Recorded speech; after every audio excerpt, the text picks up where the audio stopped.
አክቹሊ አብዛኛው ሰው አዲስ ነገር መሞከር ወይም ሞክሮ ፌል ሲያደርግ ከእንደገና መጀመር የሚፈራበት ሪዝኑ ምን እንደሆነ ታውቃላችሁ? የሰውን ትችት መፍራት ነው። ምንም ሌላ ነገር የለውም።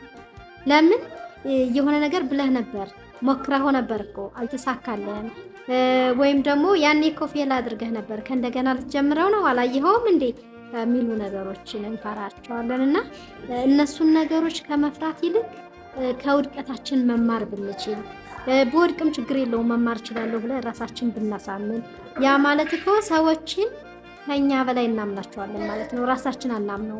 ሰዎች የሚሰጡን ነገር እውነት ይሆናል ብለን ነው የምናምነው እንጂ እኛ እንሰራለን ብለን ያሰብነው ነገር ልክ ነው ወይም እውነት ነው ብለን አላመንበትም ማለት ነው። መጀመሪያ ግን ዋናው ነገር ራሳችን ላይ መስራትና ራሳችን ማሳመን። እሱን ካደረግን ምንም አይነት ነገር ቢመጣ ውስጣችን ከሰራ ነው ምንም አይነት ነገር ቢመጣ አንበገርም። ቢመጣ እንኳን ተመልሰን ማስተካከል እንችላለን ማለት ነው። ስለዚህ ሁሌም ከራሳችሁ ላይ ቅድሚያ ኢንቨስት አድርጉ። አዳዲስ ቢዝነሶች፣ ህንፃዎች ላይ ምንም ነገር ላይ ኢንቨስት ከማድረጋችሁ በፊት ራሳችሁ ላይ በደንብ ስሩ። ምክንያቱም ማይወሰድባችሁ ፌል ማደርግባችሁ እውቀት ካላችሁ መቼም በየትኛውም ሁኔታ መስራት ስለምትችሉ ማለት ነው። ዛሬ የምትሰራው ጠንካራ ስራ ነገ ለምትኖረው ህይወት ይገነባል። ሰዎች ስለናንተ የሚሉት ነገር ራሳቸው ነው የሚኖሩት። ነገር ግን ህልማችሁን ትታችሁ የቆማችሁ ቀን ያንን ውሳኔ ራሳችሁ ትኖሩበታላችሁ ማለት ነው።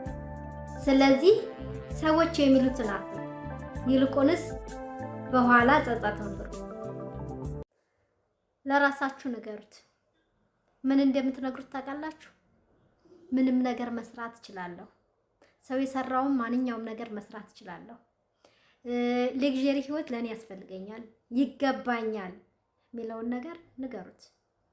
ያኔ ታይቷላችሁ ለውጥ ምን መስራት እንደምትችሉ በትክክል። ይሄን ነገር ራሳችሁ ካመናችሁበት ምንም ነገር አያቅታችሁም። እመኑኝ፣ ታመሰግኑኛላችሁ። ስኬት ማለት ብዙ ገንዘብ ብቻ ነው አይደለም።